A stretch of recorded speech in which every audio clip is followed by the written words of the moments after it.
Do you have a workfluencer in your team? And if you don't, maybe you should. So what's a workfluencer? So in a nutshell, this is somebody who works for you in your team or your organization, and they talk about work outside work to people outside your organization. So of course, we've been doing this for a long time. You probably talk about work to your family. You might be having friends around for a barbie and you're talking about work to your mates there.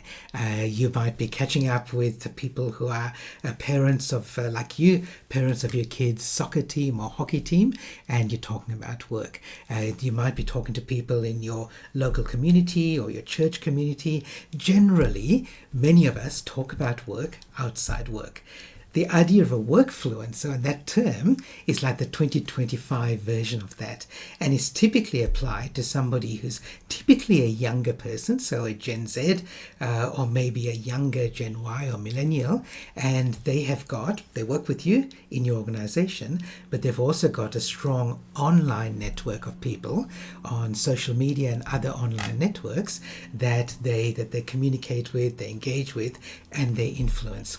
So these are the sort of people who are talking about work on those online communities, and they're sharing the good, the bad, and the ugly, exactly the same as you're sharing with your friends at a barbecue, but on a much larger scale.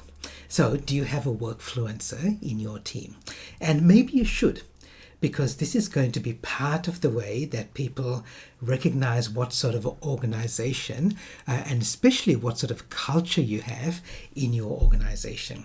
So if you like the people who you've already employed and are working with you, what you want is for them to talk to their friends and other people in their extended networks, because you want people like them to work for you as well. You want to attract those sort of people rather than going through the traditional hierarchical interview and recruitment process where you don't exactly know what sort of people you're going to get. What you want are people who are a good fit, and a good fit means a good fit with the values of your organization.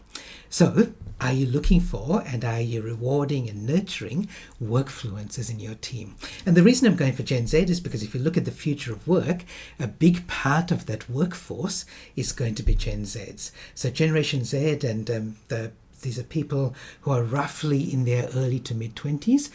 By 2030, they'll be 30% of our population. And that means 30% of your residents, 30% of community, 30% of your customers, and 30% of your employees.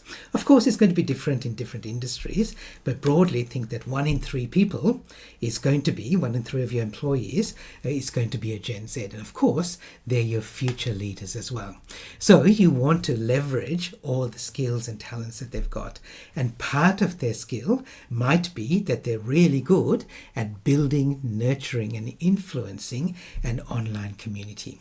So how can you leverage that? Now, I know there's some people who are going to push back against that and say, Gihan, we can't risk that because there's a risk that people sharing stuff about our workplace could damage our reputation. They could leak confidential information. They could accidentally share private customer information. And all of that's true to an extent. Certainly, there's some guardrails that you want to put in place so people know the right thing and what might be the wrong thing to do. But broadly, are you allowing them to do this? The more you can enable them to do that, the better. Now, some organizations may say, we don't want to do that. We don't want people to know what our workplace is like. And I can totally understand that. If you're the sort of leader who motivates using the stick more often than the carrot, who tells people what to do rather than coaching and mentoring them, who talks more than they listens, well, this advice is not for you. I might have some different advice for you, but that's not the topic of today's conversation. But if you've got the sort of workplace that you're proud of and your people are proud of, then maybe ask and encourage and nurture these workfluencers to share their experiences online far and wide. And if you've got that sort of organization and that sort of culture, you've got nothing to be afraid of, because this is an important part of the future of work.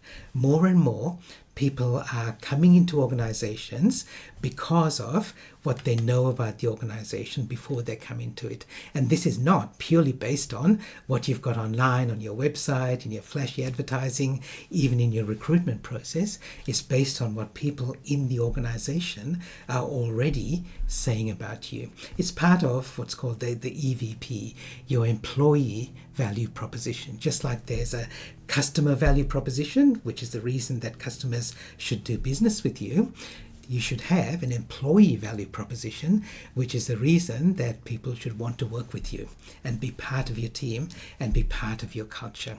So an important part of this EVP could be building for yourself workfluencers in your team.